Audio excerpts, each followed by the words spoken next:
My last name is Lee, Bruce Lee. I was born in San Francisco in 1940. I'm 24 right now. What if I told you that the man who became Bruce Lee quietly vanished from Hollywood right after? Not because he failed, but because he found something deeper. In 1993, Jason Scott Lee was on the brink of superstardom. He had the looks, the moves, and the role of a lifetime. But instead of becoming the next big action hero, he disappeared into the jungle, literally. Off-grid, Hawaii, farming, silence. While the world was watching, he walked away, and no one really asked why. Until now. This isn't just a story about a role, it's about identity, fame, and the price of playing a legend. B. He wasn't quirky enough for comedy, nor coldly precise enough for stoic action heroes. Jason Scott Lee was something else entirely. Introspective, emotionally honest, spiritually grounded. And the truth was, that didn't fit neatly into Hollywood's template for success in the 90s. They didn't know what to do with me, Jason would later reflect. I wasn't Bruce Lee, and I wasn't willing to pretend to be anyone else. Instead of chasing the spotlight, Jason chose integrity. He stepped away from the industry's bright lights and returned to nature, literally. He moved to the big island of Hawaii, surrounded by wild landscapes and ancient rhythms. There he found peace in farming, surfing, and reconnecting with his roots. He didn't abandon acting, but he refused to compromise his values for the sake of visibility. I didn't want to be famous. I wanted to be free. His choices came at a cost. Offers dried up. Hollywood moved on. And for years, Jason's name faded from the mainstream conversation. But the impact of his work in Dragon, the Bruce Lee story, never did. It quietly persisted, passed from parent to child, from martial arts dojo to film school. His performance became a cornerstone not only of Asian American representation in cinema, but of what it means to step into someone else's spirit with reverence. Today, Jason Scott Lee remains a cult figure, not because he chased stardom, but because he didn't. He stayed true to himself, to Bruce, and to the quiet power of a role that reshaped his life. Decades later, the soul he brought to Bruce Lee still speaks louder than all the noise he chose to leave behind. When Rob Cohen first called Jason, the script sat untouched on a shelf. For Jason, the concept of a Bruce Lee biopic felt distant and daunting. He later admitted that the weight of the proposition rooted itself in his chest like a stone. Bruce Lee wasn't just a screen presence, he was Jason's childhood hero, a cultural touchstone, a spiritual figure. The call hit him at an inflection point. Could he rise or crumble? Jason retreated into silence, wrestling with the idea. His honesty shook the Hollywood machine. He told Cohen he wasn't ready. That fear, raw and unfiltered, was the same fear his idol once spoke about. Fear doesn't exist in the absence of courage, he remembered reading in Lee's philosophies. Robinson, humble yet determined, saw something there in truth. When he finally said yes, it wasn't triumph, it was acceptance. It was a quiet nod to possibility, and the beginning of something far more profound than a movie role. The physical transformation was only the surface. Jason's body needed to reflect Bruce Lee's, but his mind and spirit needed to hold his fire. He flew from Los Angeles to California, where Jerry Pottet awaited. Pottet, a stoic, intense instructor in Bruce's lineage, didn't care about Jason's fame. He cared about truth. Training began with silence. Standing before a mirror, Jason observed himself. Height, posture, gaze. Pottet watched. One morning, he walked over and said 3 words. Limit equals self. It seemed an equation, but it was a challenge. Jason's limits weren't physical, they were permanent. So they trained until the limits blurred. By day's end, Jason's knuckles were seared. His heart hammered. He sweated like Bruce's training montages. But Pottet didn't stop. He drilled Jeet Kune Do forms until they stuck. Not as choreography, but as instinct. Experiments followed. Moving without thinking, reacting without scripts, carrying fear like a shoulder weight. The lines between acting and being began to blur. Behind those days were nights of reflection. Poteet taught that Jeet Kune Do wasn't technique. It was honesty. Jason meditated, wrote, and wrestled with self, his flaws, his doubts. What does it cost to be Bruce? What does it cost to be me? Weeks turned into months. Jason was broken physically, infected joints, bruised ribs, raw muscles, and mentally. He lost friends to the process. He slept little. Every mirror looked like judgment. But something else happened. He reached consistency. He showed up when everything hurt. He struck a heavy bag until his hands bled and his spirit steadied. One night after a brutal sparring with Poteet, Jason sat at his hotel window overlooking the dark parking lot. The emptiness made him cry, softly at first, then searing. Within the loneliness, he saw something.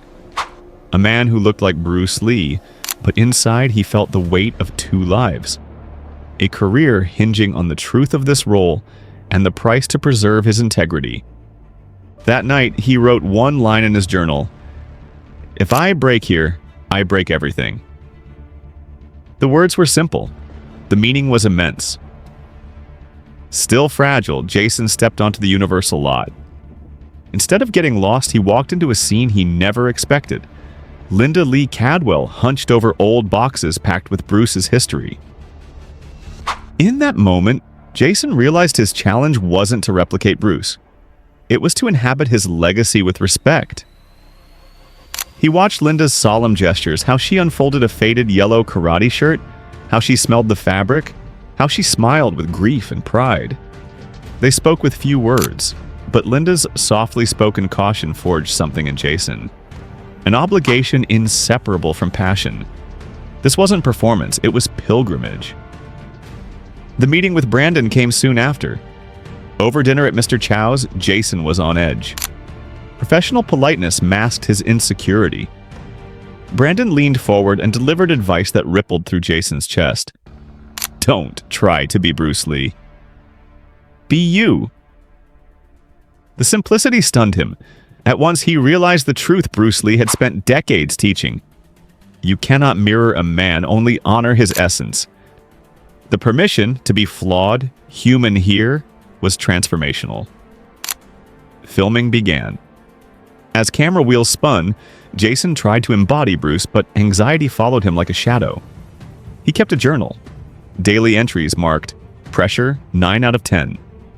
He described rehearsals as bipolar, moments of transcendence followed by flashes of chaos. On one afternoon after a missed fight cue, he stumbled and felt unmoored. The crew's collective inhale echoed his uncertainty. Homesickness crept in. He missed Hawaii, the early light, warm air, open water, and the mindfulness woven into every sunrise. He texted his family, "Feels like I'm drowning." Days later, script supervisor came with news. They'd lost a scene. Jason needed to reshoot, but his eyes were glazed and his hands jittered. He learned later, she told staff, "He's not well."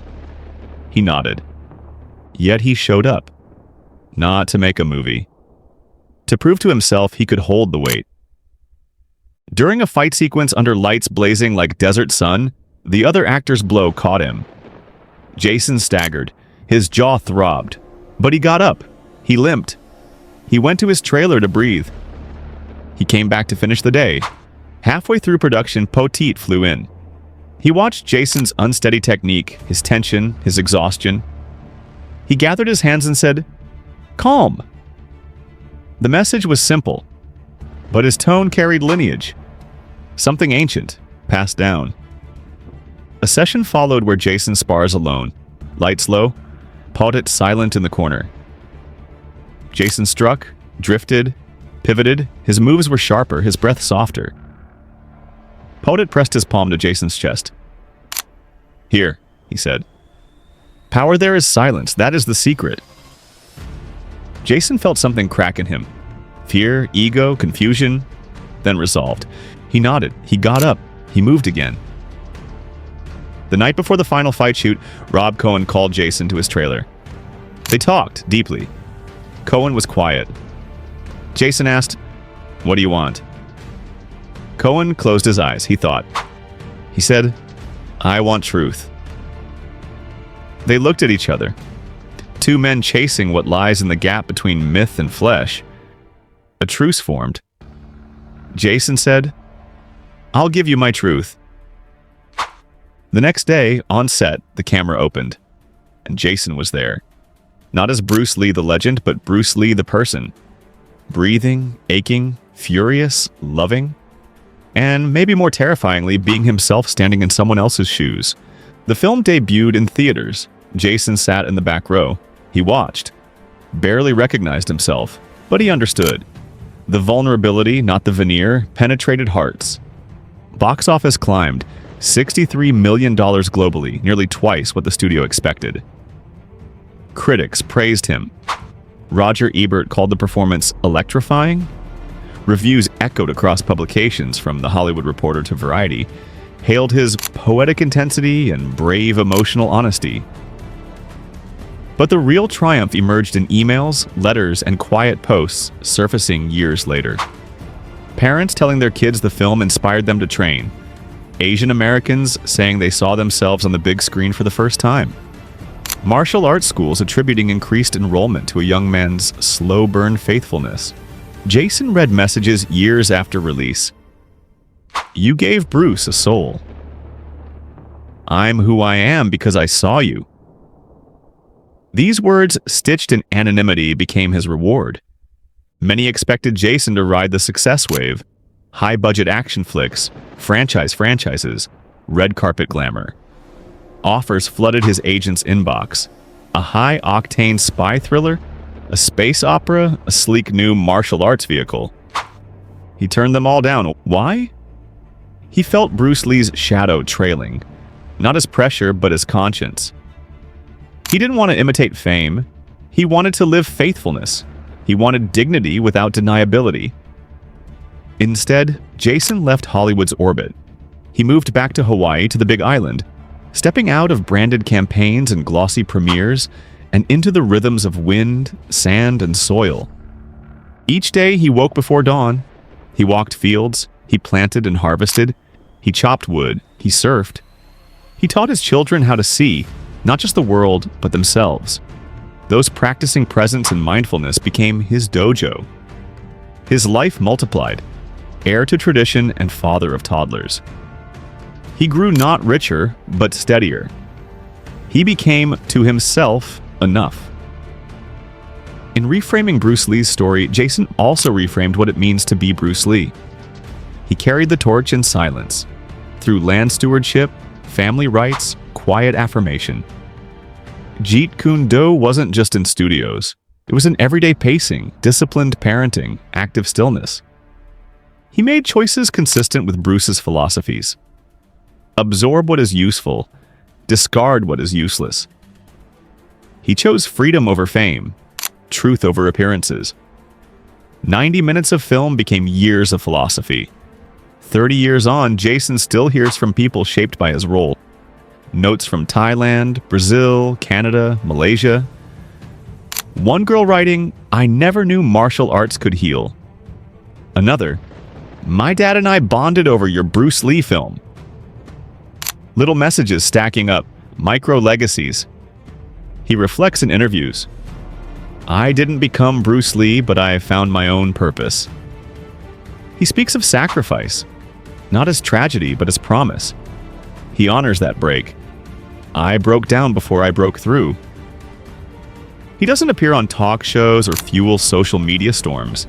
Instead, he mentors young actors quietly, shares life lessons through Hawaiian cultural camps, and supports martial arts students who struggle with doubt. He's present, sturdy, silent, true. His journey reverberates because it asks an ancient question. What does it cost to be more than a legend? To carry greatness without carrying pride? To channel inspiration without being consumed by it? Jason's answer is simple yet radical. Live. He chose ordinary over ornate. Courage carried out in sun-worn fields, bedtime prayers, tight embraces, and clearing rain-curved leaves from pathways. He chose internal mastery. He chose consistency. In that choice, he honored both Bruce Lee's teaching and his own life. Jason Scott. Lee didn't just portray Bruce Lee, he suggested a way forward, using myth not to inflate ourselves but to clarify. Bear the weight, return to earth, teach the next generation.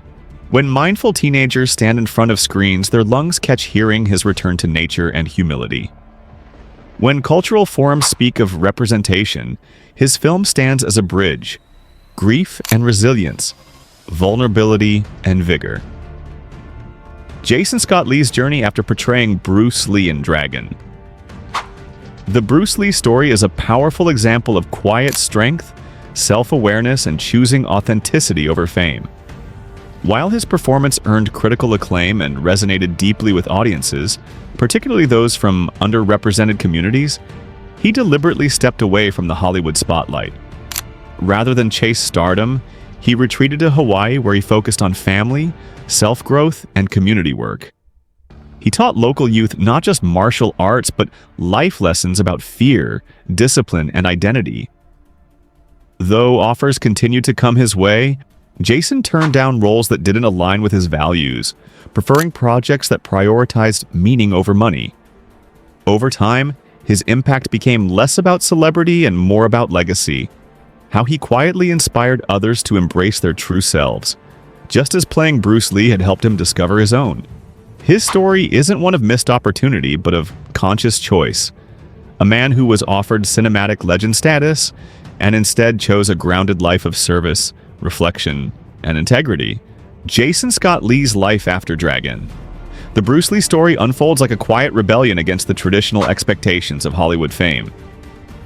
After his breakout performance as Bruce Lee in 1993, many assumed he would ascend the ranks of action movie superstardom. He had the looks, the talent, the physical presence, and the growing fan base to support such a trajectory. Yet, in the years that followed, he took a path few expected. Instead of aggressively pursuing roles or staying tethered to the Hollywood machine, Jason slowly stepped back, moving to the big island of Hawaii and choosing a life rooted in nature, family, and introspection. For him, playing Bruce Lee wasn't a launching pad to more fame. It was a mirror, a transformative experience that made him reconsider what kind of man he wanted to be, and what kind of life was truly worth living. Lee often spoke about how training in Jeet Kune Do for the film helped reshape his understanding of fear, identity, and balance. Bruce Lee's philosophy of self-expression and being like water deeply influenced him, not just in physical movement, but in spirit. Rather than conform to industry norms or chase roles that didn't speak to his heart, Jason decided to apply that fluidity to his life. He started a permaculture farm, taught martial arts to local youth, and began living off the land. This wasn't retreat, it was reinvention. He showed that an artist's worth doesn't have to be defined by visibility or accolades, but by alignment with personal values.